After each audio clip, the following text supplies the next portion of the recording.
Saudara-saudara, kita harus berani mengatakan yang benar-benar dan yang tidak benar itu tidak benar. Waktu COVID-19 mulai meletus, seluruh dunia panik.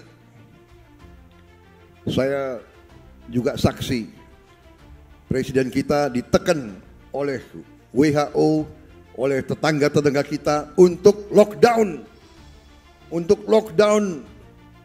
total. Saya kira benar ya Pak Sandi, ditekan untuk lockdown total. Dan banyak yang menyarankan, Pak, lockdown. Beliau melihat kalau lockdown, bagaimana rakyat kita yang paling miskin, bagaimana rakyat kita yang makan dengan upah harian. Kalau lockdown berarti tidak ada orang yang boleh keluar rumah. Indonesia tidak mampu untuk lockdown. Beliau ambil risiko itu. Itu leadership. Itu kepemimpinan yang hebat. Saya harus akui.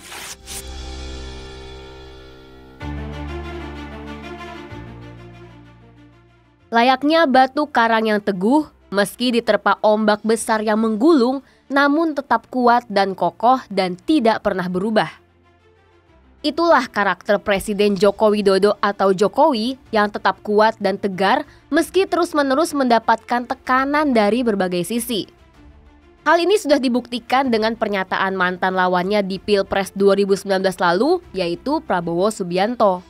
Lawan yang kini menjadi kawan ini baru-baru ini memuji Presiden Jokowi karena keteguhannya dalam memegang prinsipnya ketika memutuskan untuk tidak melakukan lockdown atau menutup wilayah Indonesia ketika pandemi COVID-19 melanda tahun 2020 lalu.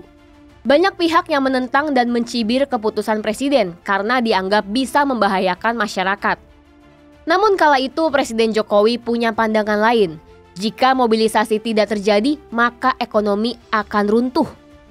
Tekanan dari World Organization Health (WHO) dan negara-negara lain pun tidak membuat Presiden serta-merta ceroboh dan memutuskan untuk memberlakukan lockdown di Indonesia. Keputusan ini ternyata tidak sia-sia. Meski di tahun pertama pandemi COVID-19, Indonesia mengalami kontraksi ekonomi sebesar minus 2,07%, namun di tahun 2021 perekonomian Indonesia mampu tumbuh 3,69%. Bahkan pada triwulan 4 tahun 2021, pertumbuhan ekonomi mampu melonjak hingga 5,02%. Tentu hal ini tidak lepas dari kebijakan Presiden Jokowi yang memutuskan untuk tetap mengizinkan mobilisasi tetap terjadi di dalam negeri. Alhasil, roda perekonomian baik dari tingkat bawah hingga atas tetap berjalan.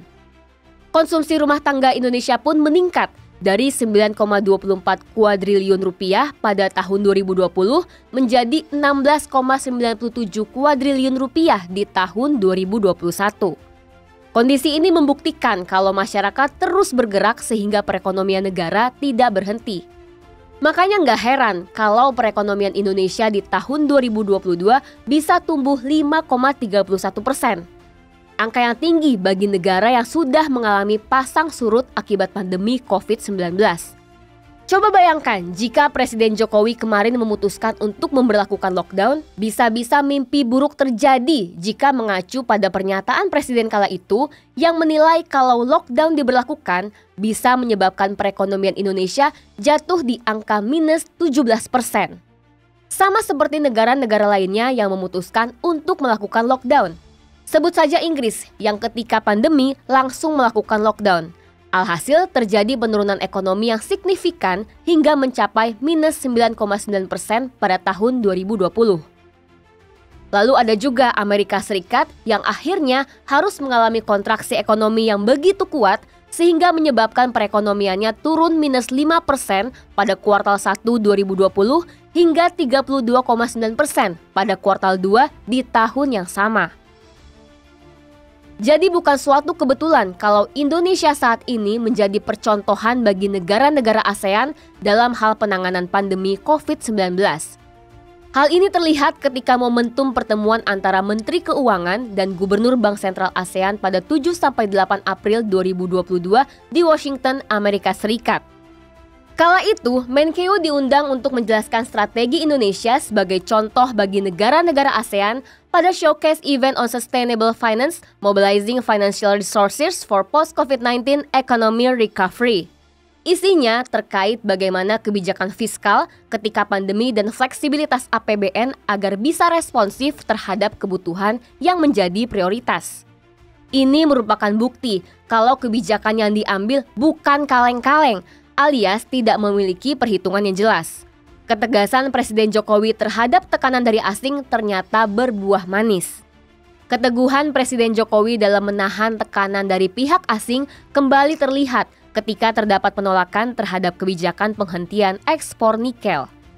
Uni Eropa yang merupakan salah satu kekuatan ekonomi besar di benua biru yang mengharapkan Indonesia tetap memberlakukan ekspor biji nikel. Mengapa? Karena negara-negara Eropa serius untuk mengembangkan kendaraan listrik yang diperkirakan mulai pada tahun 2027. Komoditas nikel sangat diperlukan sebagai bahan baku baterai kendaraan tersebut. Makanya, tekanan begitu kencang kepada Indonesia untuk segera membuka keran ekspornya karena dianggap sebagai salah satu negara penghasil nikel terbesar. Hal ini terbukti dari laporan Badan Geologi Indonesia pada Januari 2021 yang mencatat jika cadangan nikel Indonesia sebesar 49,3 juta ton. Makanya nggak heran kalau Indonesia memiliki 25% cadangan nikel dunia. Namun sejauh ini, meski punya cadangan nikel melimpah, Indonesia belum bisa merasakan manfaat yang setimpal. Baru ketika ekspor nikel sudah dihilirisasi, pendapatan negara melonjak hingga 27 miliar US dollar hingga 30 miliar US dollar atau 418 triliun rupiah sampai 465 triliun rupiah. Angka ini jauh lebih tinggi dibandingkan ketika sebelum hilirisasi, tepatnya tahun 2017 hingga 2018, yakni sekitar 3 miliar US dollar atau 46,5 triliun rupiah.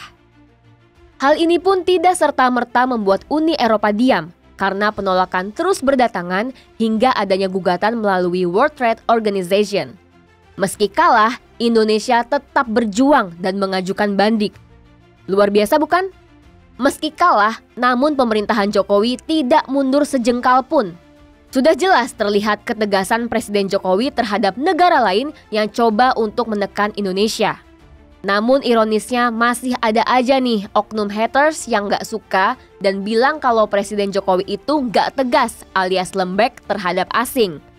Padahal jelas Presiden Jokowi berbanding terbalik dengan apa yang disebut oleh para haters. Malahan Presiden bertambah kuat sampai sekarang.